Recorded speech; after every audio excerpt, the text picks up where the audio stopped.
Invincible Iron Man number 12 may just be the start of Tony Stark's demise. Hello and welcome to the show with reviews. I'm Auram, and today we're going to be talking about Invincible Iron Man number 12 and Justice League number 2. So, let's get started.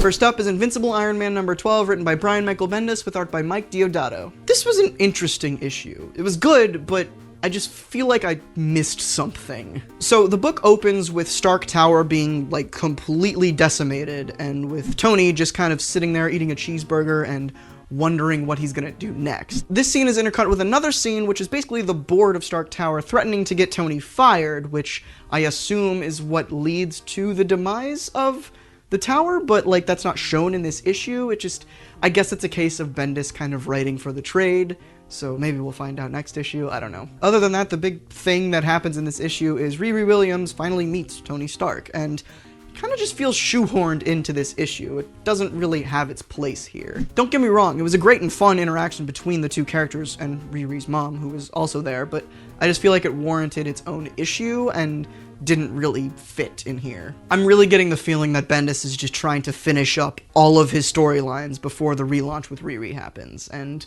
that makes me interested to see how this story finishes within the next few issues, but it also makes me worried that everything from this series is just going to be finished off sloppily and then ignored with the new series with Riri. So yeah, definitely if you aren't reading this, I would just trade wait it. There's like 2 issues left, so it's probably better to be read in trade format anyway, seeing as it's a Bendis book, so yeah. Check it out in trade.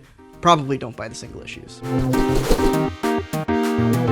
Next up is Justice League number 2, written by Brian Hitch with art by Tony S. Daniel. This book just confuses me. Not only do I have no idea what's going on in the story, but the pacing and the writing just kind of throws me off and is not that great. I think Hitch's main problem here is that he's failing at smoothly writing all of the characters together. He's kind of just writing everyone's own story that sloppily interconnects with each other. It's like they're trying to recap every single tie-in of a big event into this one series. Also, am I the only one that thinks everyone just turning to Superman for help immediately is disheartening? I already don't like Superman, but the entirety of the Justice League treating him as a god and the only solution to their current problem is just very frustrating. I think we should have gotten a few more issues, or at least seen the current Justice League try harder to defeat their enemy, instead of just immediately going to Superman. It just undermines the rest of the group, in my opinion. Kind of a theme with the 2 books that I'm reviewing this time. It seems like this one is also better to trade wait.